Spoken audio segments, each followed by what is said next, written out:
right, a couple things for this devotion today. You're probably going to want to grab your Bible because we're going to be jumping back and forth just a little bit. And you're also going to want to be able to push the pause button so that you can look a couple things up as we go through this. We're in Psalm 39 today, and the first three verses say this: I said, I will guard my ways, that I might not sin with my tongue. I will guard my mouth with a muzzle, so long as the wicked are in my presence. I was mute and silent. I held my peace to no avail, and my distress grew worse. My heart became hot within me as I mused. The fire burned. Then I spoke with my tongue.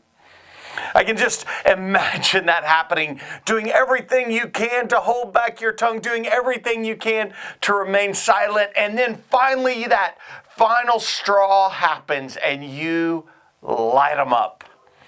It reminds me of Psalm chapter 4, verse 4. It says this: be angry and do not sin. Sometimes we experience anger. The trick is, how do we express it in a way that is still godly and remains honorable before Him? Verse 4 goes on, O Lord, make me know my end, and what is the measure of my days? Let me know how fleeting I am. Behold, you have made my days a few handbreadths, and my lifetime is nothing before you. Surely all mankind stands as a mere breath. And then it says, Selah. Stop, contemplate on this. It seems like this, our lifetime, which seems like a long time, is really just a mist. So fleeting. It's not our eternity. In fact, it's not even our citizenship. We are God's. We are part of His kingdom. Yet to all who did receive Him, who believed in His name, He gave the right to become children of God. See, we are God's children, part of His country. That's what John 1:12 says. So we look at this and we realize that we are here but for a moment. Verse 6 goes on, surely a man goes about as a shadow. Surely for nothing they are in turmoil. Man heaps up wealth and does not know who will gather. There's echoes of the book of Ecclesiastes here. And if you want to go and study Ecclesiastes, you'll see this same kind of thought there. Verse 7, and now, O Lord, for what do I wait? My hope is in you. Deliver me from all my transgressions. Do not make me the scorn of the fool. I am mute. I do not open my mouth, for it is you who have done it.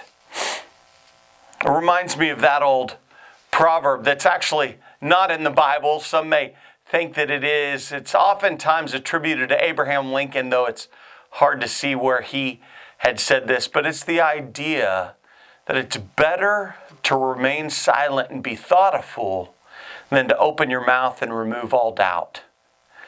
It's an interesting thought. And I think it really does come from Proverbs chapter 17, verse 28, where it says, even a fool who keeps silent is considered wise. When he closes his lips, he is deemed intelligent. What it's saying is just be quiet. Don't start barking out frustrations, because it only shows our ignorance there. Verse 10, he goes on and says, remove your stroke from me. I am spent by the hostility of your hand. It reminds me of the time when Zechariah came into the temple as he was in his temple time, as he was in his moment to serve as a priest. And during that time, the angel came and interacted with him and said he was going to have a son whose name was going to be John, who we came to know as John the Baptist. And when we look at that, Zechariah couldn't believe that this is what God was doing. And so he really discarded it. And God gave him something similar to a stroke, where he was no longer able to speak for an extended time until he was able to express and confirm, this is John. In doing so, saying this is God's plan.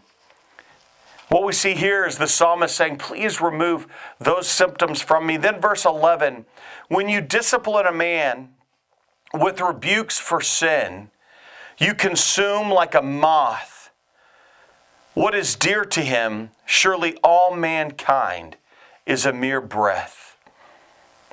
Just think about it. We don't have forever. We have a moment to share God's glory here. Hear my prayer, O Lord, and give ear to my cry. Hold not your peace at my tears, for I am a sojourner with you, a guest like all my fathers. Look away from me that I may smile again before I depart and am no more. Think about it today. We have a moment here, a breath. Let's use it for His glory.